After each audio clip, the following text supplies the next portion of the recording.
Morjesta. Tässä näkyisi tämän päivän projekti.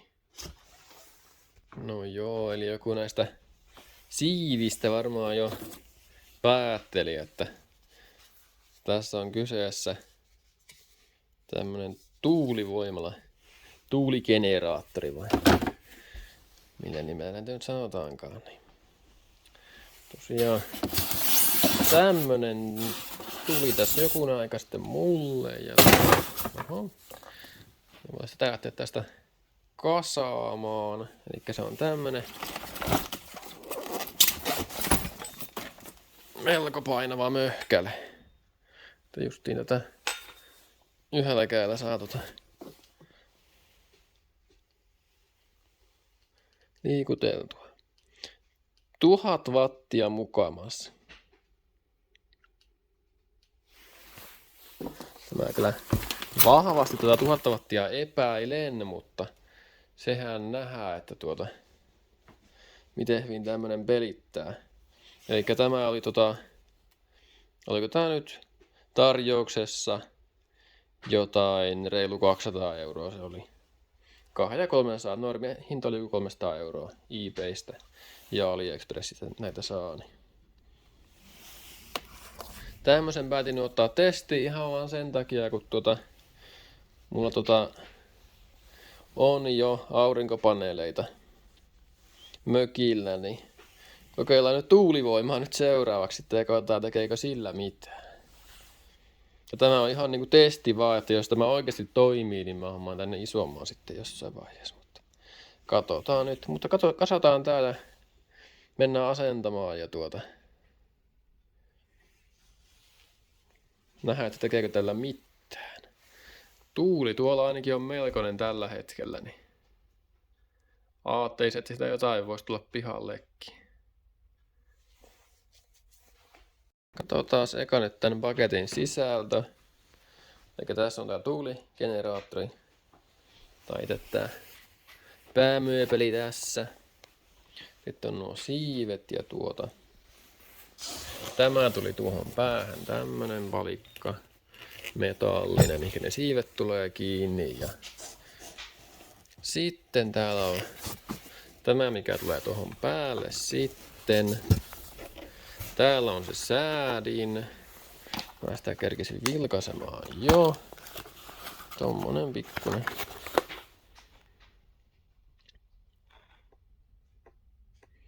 Tässä ei edes lue, että mikä tää näistä on, mutta no, kai tää on oikee.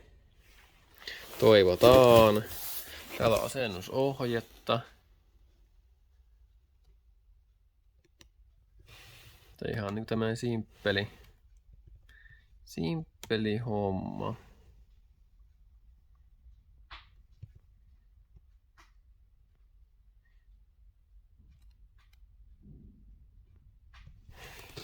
Näin. Ja tässä on työkalut mukana ja tämän vastakappaleen mä kerkisin käydä jo laittamassa. Näkyyköhän tästä?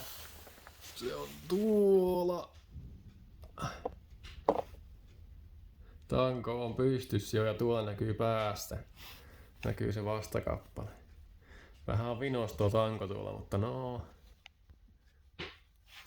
Juu. Semmoista. Juu, lähdetään tätä kasaamaan tästä. No nyt alkaa olla siivet paikallaan. Tämmönen mööpeli. Elikkäs nämä sai laitettua pelkästään toisinpäin, eli näin päin. Tai jos laittaisi näin päin, nämä ei sopisi. Sopisi kun tuolla on tommonen oikein muotoinen tuo tommonen koroke täällä. Eikä se on pakko laittaa näin päin just, että se menee tänne kunnolla. Ja se tulee täältä vaan ihan pultilla kiinni. Lukkomutterit toiselle puolelle. Simppeli homma. No niin, ja tämä olisi kasattu. Tuo pää tohon tai tuo kärki, niin se meni tuohon ihan napauttamalla vaan. Ei oo sen hankalampi homma. No joo, se olisi nyt tämmönen sitten. Ihan näppärä oloinen. Tämmönen noin 10 kilon painoinen vekoti. Vähän edistystä. Sain tosiaan tuon tonne asennettua. Kauhea tuuli tuo nyt. Hirveen myräkkä on kyllä, kattokaa ne. Joo, ton sain tänne laitettua. Tosiaan ilman siipiä, kun siipien kanssa asennus olisi ollut niin älyttömän hankala. Ja totta kai tuokin tuosta puuttuu vielä. Mietitään nyt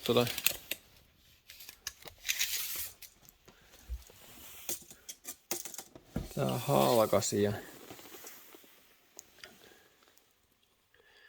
114 senttiä suurin piirtein. Okei, tuo on nyt ihan hirveän iso, eikä ole hirveän pienikään kyllä. No niin, sieltä se pyörii.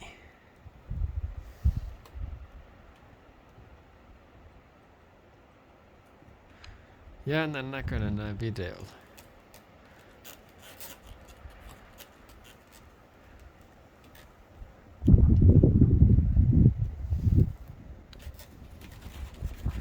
Tosiaan se kärki tuolta jäi kun mä sen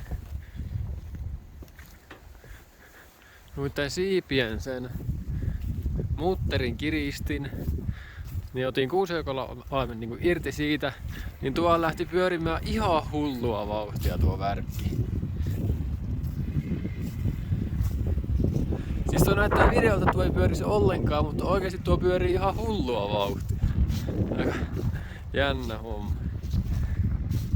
Mutta joo, tosiaan tuo tosiaan kunnolla vielä. Tää näkyy nää mun,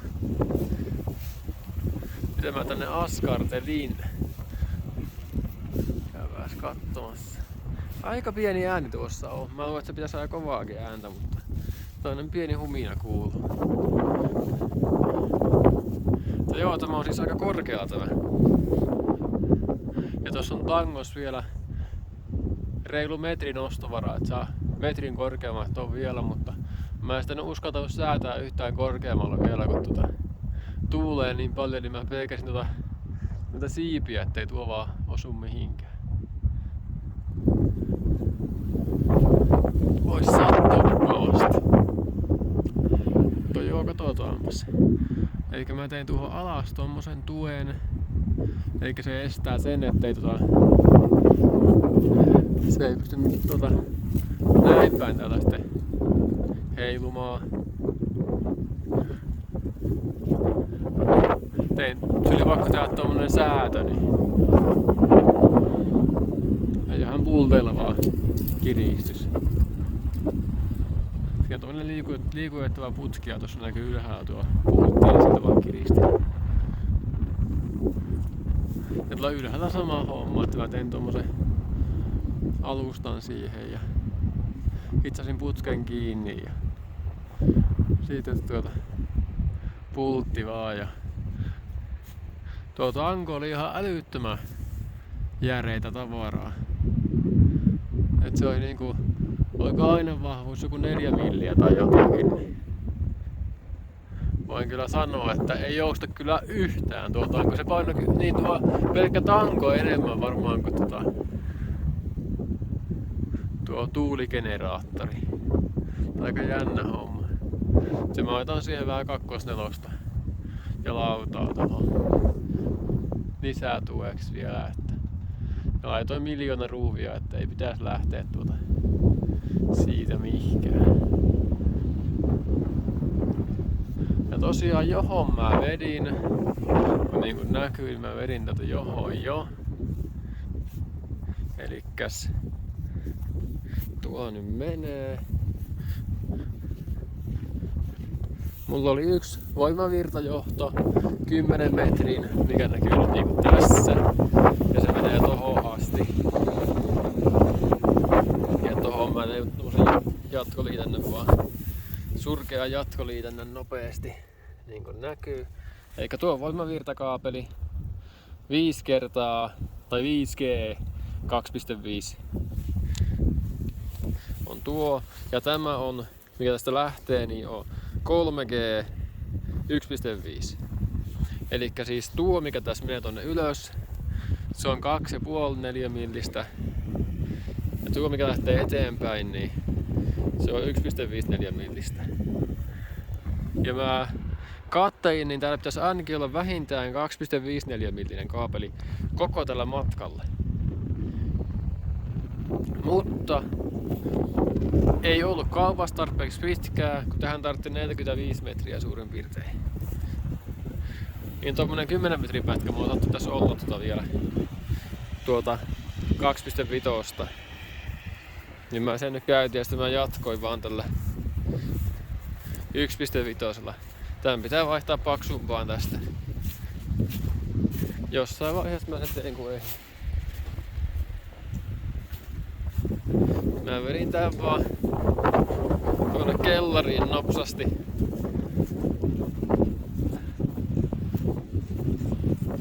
Tuotusräppänän kautta tuolta. Tai tommonen ilmanvaihtoräppänä, niin sieltä vaan nopeasti läpi ja mennään nyt katsomaan. Että kun pyörii lujaa kun tää tuulee, niin näyttää videolla, ettei pyöri se ollenkaan, mutta oikeesti tuo menee ihan hirveetä kyytiä. Hullua. Ja täällä on tosiaan se. Tänne tulee se mun hifi-huone. Se on nyt tämmöisessä tilanteessa, että mä oon tyhjännyt tän näin, tän perunakellari. Tai no, melkein tyhjännyt, mutta kuitenkin niin kyllä he tästä. Ja mulla oli vain yksi ainut akku, mikä mulla löytyi, oli tämä. Litiumi, ei mulla ole vesiakkuja tai semmosia. Eli mä tänkin tätä kytkiin jo. Niin kuin näkyy, niin tuolla palaa tuo keltainen valo. Tai siis vihreä valo. Palaa. Näkyy vähän heikosti, mutta palaa kummiskin. Eikä se latauta akkua. Tää akku näytti 13,20. Kun mä tän kytkin. Tossa. Mitähän sitä olisi 20 minuuttia tai jotakin. 13,23. Eikä se on latautunut. No. 13,24.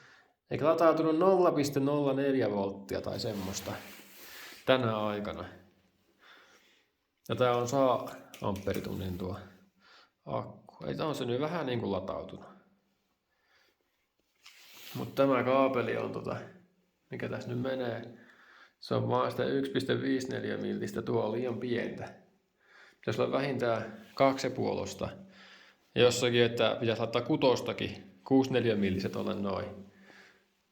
Mutta en mäkään semmoista viti ostaa 50 metrin rullaa tai mistä ne myyäänkään. Niin vähän turhaa hintavaa omasta mielestä. Kokeillaan nyt sitä justiinsa 2,5-4 millistä sitten kun kerkeää hakemaan sitä jostakin.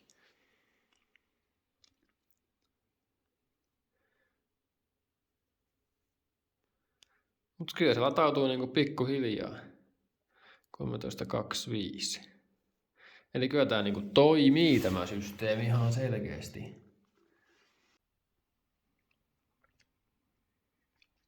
No joo, kyllähän tää jotain lataa. 4 amperis kävi äsken ja mä veikkaan kyllä, että tuo mun johto vaan tossa mitä mä käytän, niin tuo rajoittaa tuo lataustehoa ihan älyttömästi.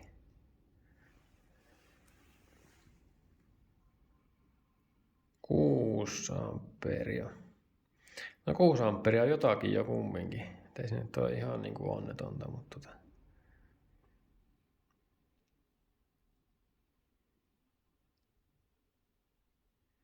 Mutta joo, emme tänään päästy edes 100 wattia. Eikä eihän tämä nyt ole ainakaan nyt tällä hetkellä kovin toimiva tää mun tuuligeneraattori. Ainakaan tämän perusteella. Mutta mä veikkaan, että tuo johto tossa vaan. Ja tää on muutenkin ihan ylimääräistä, vaikka kuinka monta johtoa tossa. Mutta mä veikkaan, että se vaikuttaa aika paljon. Eikä tämä niinku lataisi hyvin, mutta se on tuommoista niinku hirveän pätkittäistä, että se niinku pompottaa jatkuvasti. Ja jos se lataisi koko ajan edes tuommoista niinku 2 amperia vaikka, niin tämä olisi paljon järkevämpi. Tekee tämä niinku ylläpitolatauksen, tämä menee ihan hienosti, että ei siinä mitään. Eikä tämä oli 13.2 oli silloin, kun mä aloitin lataamaan, tai laitan kytkin tämän näin. Ja nyt meillä täällä on 13.28, 13.27, 13.26. Eikä on tää latautunut niinku jonkun verran. Kyllähän tuosta pystyisi periaatteessa laskemaankin se, että paljon se on latautunut. Nyt ei nyt jaksa alkaa miettimään sen tarkemmin, mutta tämmöistä nyt tänään tuli. Tämmöistä tulosta. Pitää alkaa tuo kaapeli tuosta päivittää ja varmaan lyhentäminen auttaisi, kun ottaisi kaikki ylimääräiset tuosta pois, niin sekin vaikuttaisi varmasti tuohon jännitehäviöön jo jonkun verran. No nyt olisi mennyt semmonen 3 kuukautta tuo tuulivoimala, tuuligeneraattori asennuksesta, niin no kyllä se tuo on ihan pelittänyt.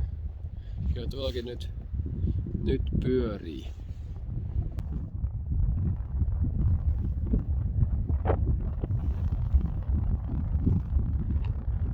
Tällä hetken tuuli on semmoista 6-7 metriä sekunnissa ja tuohan pyörii ihan iloisesti, mutta ei se lataa vielä kunnolla niin tällä tuulella. Eli tuo vaatii semmoista lähemmäs 10 metriä sekunnista niin kuin lataa niin kuin ihan kunnon teholla. Tuo näkyy mun kaapeloinnit, eli tänne meni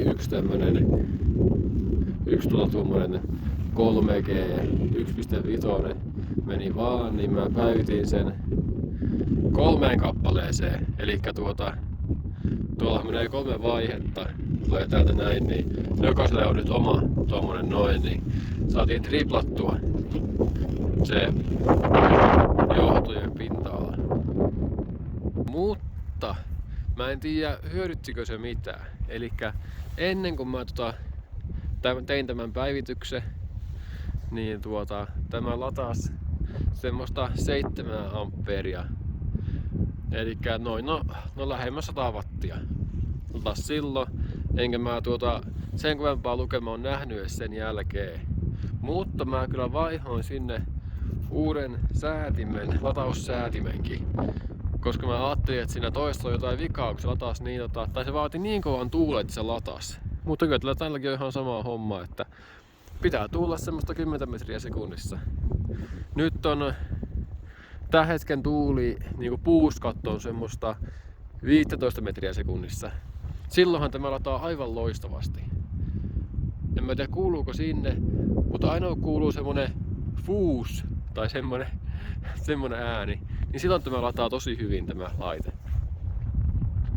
Tuulen suunta on nyt luoteesta päin, eli se tulee tuolta päin.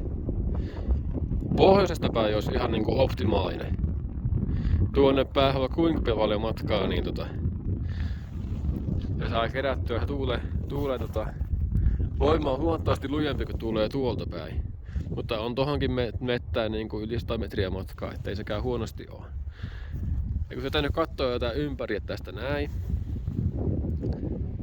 niin tässä on aika pieni tämä tämmönen niinku tavallaan optimaalinen tuulealue. Eikä ei tässä ole kuin semmonen no tuolla on pohjoinen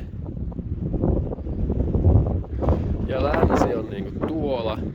Ei tässä ole oikeastaan kuin semmonen, no mitähän mä sanoisin, 90 astetta tai jotakin semmoista.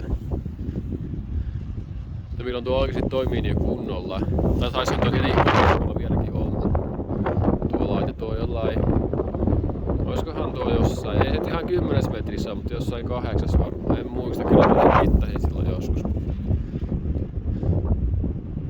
Joo, enää mitään muistikuvaa semmoista. Mutta joo, se on aika korkealla siellä. Niin korkealla, kun mä sen yksin sain laitettua, niin korkealla se siellä on. Tuo tolppakin on 1,5 metriä jo. Tuosta niin katon pinnasta muistaakseni. Mutta juu, tämmöstä käydään kattoo, miten se latailee tuolla. Mä toin tänne kellariin vaan ihan silloin ennen kuin just kun lumet tuli, niin vedin vaan tonne piuhat.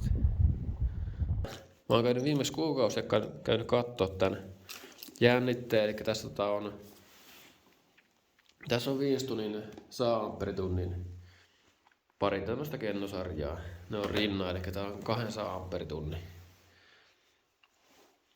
Tämä mun järjestelmä tässä. Tää näytti viimeksi 13,27.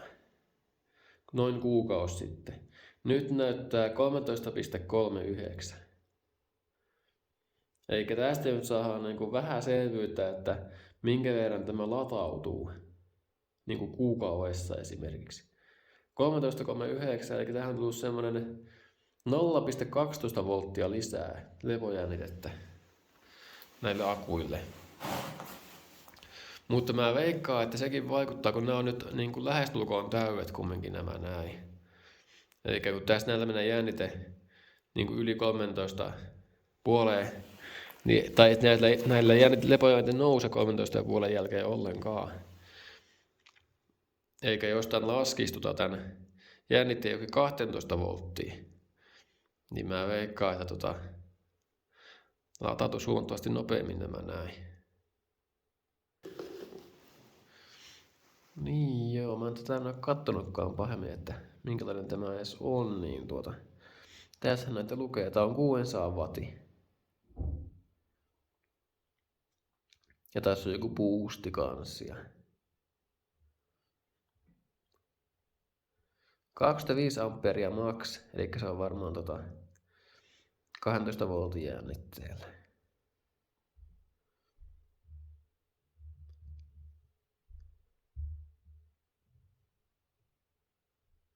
No tämmösen tosiaan tänne vaiheen. Mä ajattelin, että tuossa ollut parempi kuin tämä, mikä täällä oli. Ja tämän piti olla 1000 wattia.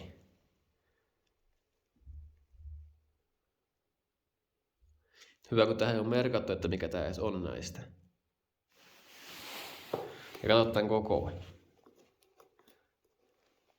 Tää on siis näin pieni. Tää ei ole kyllä millään 1000 wattin tämä. Ja tää on muutenkin ihan älyttömästi kevyempikin tämä.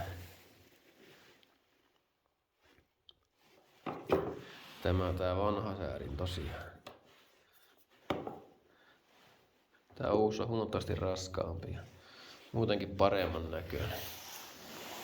En tiedä vaikuttiko tämän vaihtoehtoisesti loppujen lopuksi yhtään mitään kumminkaan tähän toimintaan. No joo, mutta sitten se kaikkien mieltä askarruttava kysymys, että onko tässä mitään järkeä? No, jos totta puhutaan, niin latausmielessä ei oikein. Ylläpitona tai ylläpitolaturina tai latauksena tämä on ihan hyvä, tämä toimii kyllä. Nyt tällä hetkellä 1 ampeeria. Että ei tuo nyt huono ole. 0,5-0,3.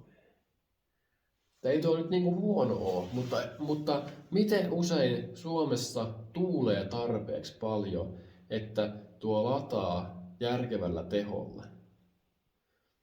Se on aika nyt se on ihan hyvin taas vähän aikaa, mutta aika se on aika harvoin. Eli tämä on nyt mulla ollut semmoisen 3 kuukautta testissä ja kunnon latauspäiviä. Tämä on nyt semmoinen, että se lataa ja näin, mutta kunnon latauspäiviä on ehkä 1 kuukaudessa tai pari, 1, 2, 3 päivää kuukaudessa, milloin tuo oikeasti lataa akkua. Ja muuten tämä kuluttaa virtaa vaan. Eli se tyhjentää akkuja. Eli siis ylläpitolaturina latauksena tuo toimii. Mutta jos sitä pitäisi niinku, vaikka jotain tyhjää akkua ladata aivan tyhjää, niin ei tämä lataa ainakaan ollenkaan. Et se vaatii niin järkyttävän tuulen, että se alkaa lataamaan. No, entäs suosittelenko mä tämmösen tuuligeneraattori hankkimista aurinkopaneelien kaveriksi? No, varauksella. Elikkä en mä tämmöstä kyllä ite enää hommais toista 12 voltin. Koska siinä tulee liikaa häviöitä vaan sillä matkalla. Mä uskon. Ja sen takia se ei lataa pienellä. Nyt taas lataa hyvin, kuuluu tuo ääni, mutta se ei tosiaan lataa niinku semmoisella niinku kohtuullisella tuulella, ei lataa ollenkaan. Eli pitää tuoda tosiaan niinku näin oikein niinku kunnolla, että se lataus niinku tapahtuu oikeesti järkevällä teholla. Nyt olisi tasan vuosi mennyttä tuulivoimalla asennuksesta ja vielä on ihan toiminnassa. Tosi ei pyöri tällä hetkellä, mutta toimii. Ja no mihinkä mä oon nyt käyttänyt sitten? No mennään katsomaan. Tässä nyt näkyy mun pääasiallinen käyttötarkoitus tuon tuulivoimalla tuottamalle energialle. Elikkäs mulla on täällä tämmönen perusinvertteri, 4-power-merkkinen, 600 wattin. Niin mä tällä on lataillut kaiken näköisiä akkuja, porakoneiden, sahojen sun muiden akkuja. Niin tähän hommaan tää on piisannut ihan hyvin, tuo 1000 wattinen. Elikkä se on, no mitä mä oon parhaimmillaan saanut pihalle sitten niin 10 amperia muistaakseni. Elikkä mitä se nyt sitten olisi, semmoista 130 wattia, että ei ne mitään ihan hurjia lukuja kumminkaan. Mutta juu, tähän se piisaa ja totta kai akkujen ylläpitolataukseen ja näin. Joo, eli aika kaukana se 1000 wattia oli todellisuudesta. Eli 100 wattia oli aika paljon lähempänä ja siihenkin päästiin hetkellisesti ihan niinku muutamia kertoja. Eli niinku ei mikään hirveän tuottosa peli. Ainakaan tämmönen 12 voltti. Eli jos mä hommaisin uuden vielä, niin se olisi 48 voltin sitten luultavasti. Ja huomattavasti isompi. Eli tää oli niinku 1,14 metriä, kun se oli, niin mä hommasin suoraan joku 2 metrin tai jotakin. Niin voisi olla tuottokin vähän erilaista. Mutta joo, ihan kiva testihän tämä oli. Vuoden kestävä testi ja kyllä tonne nyt jääkin tosiaan. Se tulee, nythän se on 12 voltti, mutta mä vaihan sen 2-4 volttiin sen akustoon sitten. Niin. Koska mulle tulee vähän muutakin tänne sitten. Eli nyt lähtee seuraava testi sitten käyntiin tästä lähiaikoina, ihan lähipäivinä. Täällä näkyy vähän sneak peekkiä. Tuolla näkyy jotakin. Äkkiä pois, että näe enempää. Mutta joo, tämmöstä tänään ja jatketaan testailua. Morjens!